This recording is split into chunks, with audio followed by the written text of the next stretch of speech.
அன்பு தமிழ் மக்களே வணக்கம்.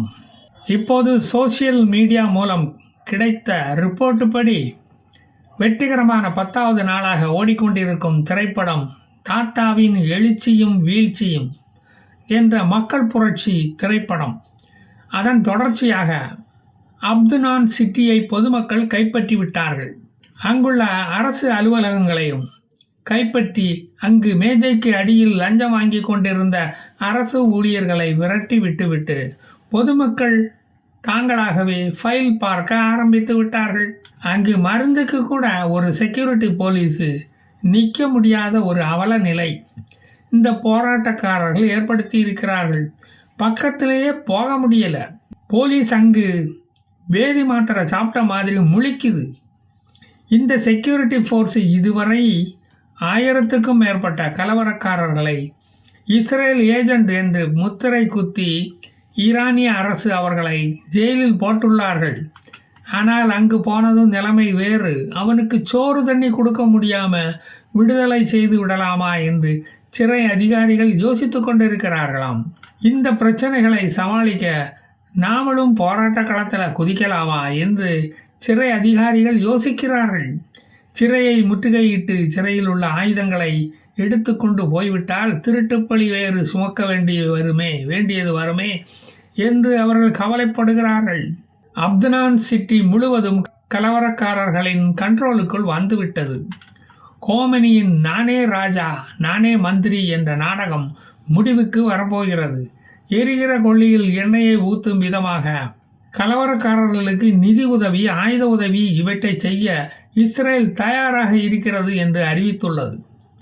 ஹெலிகாப்டரில் வந்து உணவு பொட்டலம் போடவா, தண்ணீர் பாட்டிலை வீசவா என்று கேட்கிறது இந்த இஸ்ரேல். ஒரு ஈரானிய போலீஸ்காரனையும் ரோட்டில் பார்க்க முடியல. எல்லாரும் வீட்டுக்குள்ளே போய் யூனிஃபார்மை கழட்டி வச்சுக்கிட்டு சிவிலியன் ட்ரெஸ்ஸில் வந்து வேடிக்கை பார்க்க ரோட்டுக்கு வந்துட்டானுங்க. ஈரானோட வறண்டு போன டெஹ்ரான் நகரம் போராட்டக்காரர்களை பார்த்து மிரண்டு போயுள்ளது. இந்த கலவரக்காரர்களின் தகப்பான்மார்கள், தாய்மார்கள், தங்கிச்சிமார்கள் இவர்கள் எல்லாம் 1979 அயத்துல்லா கோமனி என்ற மதவாதி தலைமையில் இஸ்லாமிக் கலிஃபேட் ஈரானில் உருவாவதற்கு போராட்டம் பண்ணி அயத்துல்லா கோமனியை கொண்டு வந்தவர்கள்.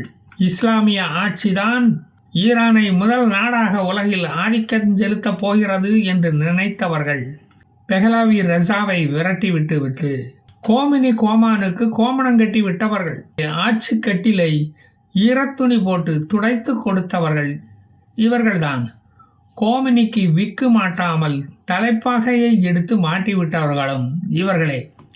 நாடாளுவதற்கு ஒரு தலைவனுக்கு விக்கு தான் ரொம்ப அவசியம் என்ற அடிப்படை அறிவு கூட இல்லாமல் அடிப்படை சத்துவத்தை கூட அறியாத அறிவாளிகள் இவர்கள். அதனால் என்ன ஆட்சி?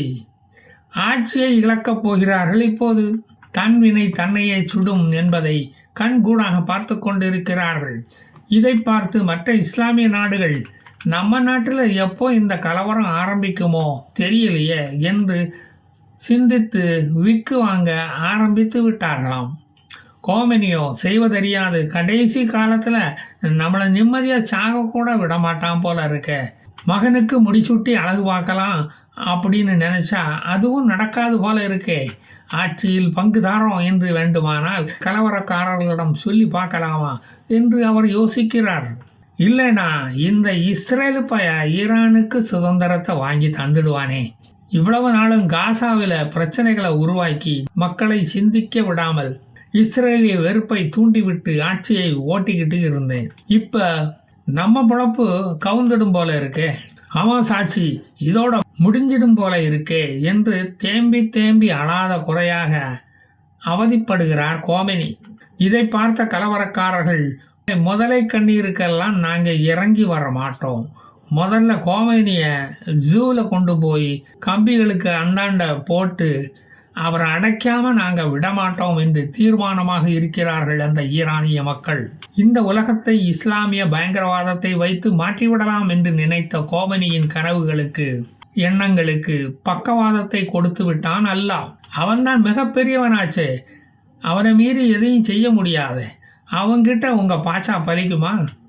அவன்தான் நாலும் தெரிஞ்ச ஆட்டோக்காரனாச்சே. போராட்டக்காரர்கள் பக்கம் அல்லவா அவன் நிற்கிறான். ஈரானிய மக்களுக்கு இப்போவாது உணர்வு வந்ததே என்று மற்ற உலக நாடுகள் கூறுவதை கேட்டு கோமதிக்கு பத்திக்கிட்டு எரியுது வயிறு. அதை தண்ணீர் குடித்து ஆத்தலாம்னா தண்ணி வேற அந்த நாட்டில் இல்லை.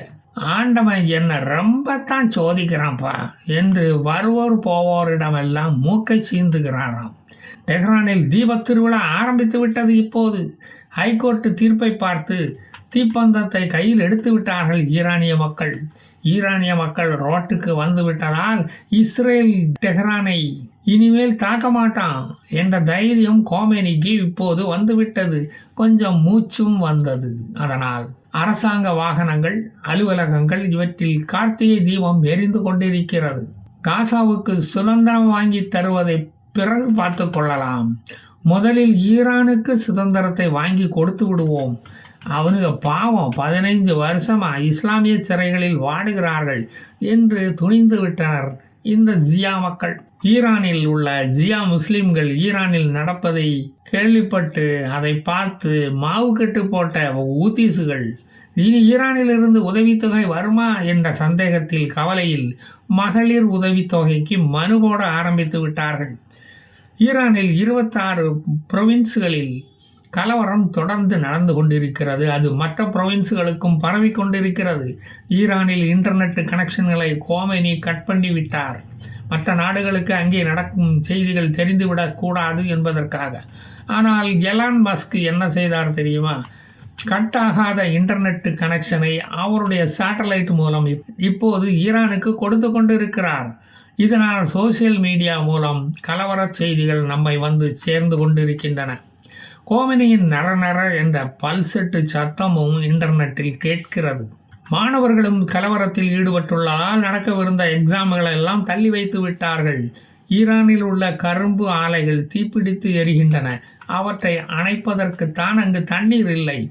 ஊரங்கும் வைக்கப்பட்டிருந்த சூப்பர் ஸ்டார் நடிகர் கோமேனியின் கட் அவுட்டுகள் பற்றி எரிகின்றன.